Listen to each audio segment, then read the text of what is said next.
Кешіріңіз, бағасына қатысты сәл қателескен екен. Енді 41.500 еуро.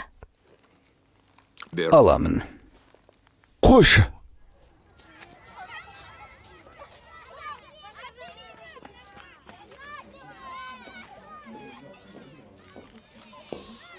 Сәлем, Филипп.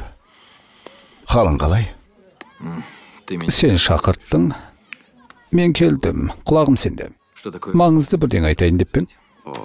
Мен сені шақыртқан жоқпын. Менің неге келгенімді өзің де түсінесің ғой. Мына жігіт кім өзі? Сені бәрі уайымдап жүр. Ивонна оның өте ашуланшақ қатыгез екенін айтты. Көршіңді ұрып тастаған ба? Тыңдашы, мейлінше сақ болу керек қой. Үйге кім көрінгенді кіргізуге болмайды. Әсіресе сенің жағдайыңда. Меніңше, кіммен байланысқаныңды өзің де түсінбейтін сияқтысың. Жалғастыра бер. Әділет министрлігіндегі Сивомен сөйлестім. Әрине, Дон Карлеоне болмаса да, сенің дрисіңе аздаған мәлімет бар.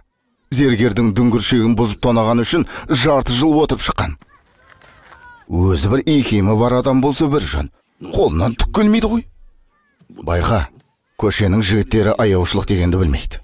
Мәселе сонда болып тұр. Мені аяғандарын қаламаймын. Ол маған жиі телефон соғады. Ұмытып кете береді. Дұрыс айтасың, маған жаны ашып тұрған шамалы. Бірақ дені сау, күші көп, қол аяғы орнында, басы жұмыс істейді, бәрі жақсы. Ал қалғанның бәрі, әсіресе менің жағдайымдағы адамға, қайдан шыққан бұрын не істеген маған бәрібір. Жарайды, өзің біл. Бар айтарың осы ма? Эй, Магали! 1 минутың бар ма?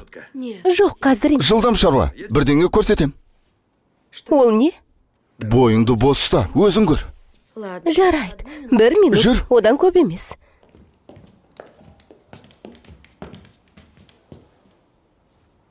Не ол? Міне, менде ванна бар. Қара. Құдайым-ау, жолың болған екен. Ал, содан? Содан екеуміз шомыл аламыз, екеуміз де сиямыз. Мұнда неше түрлі тұздар, көпіршіктер бар.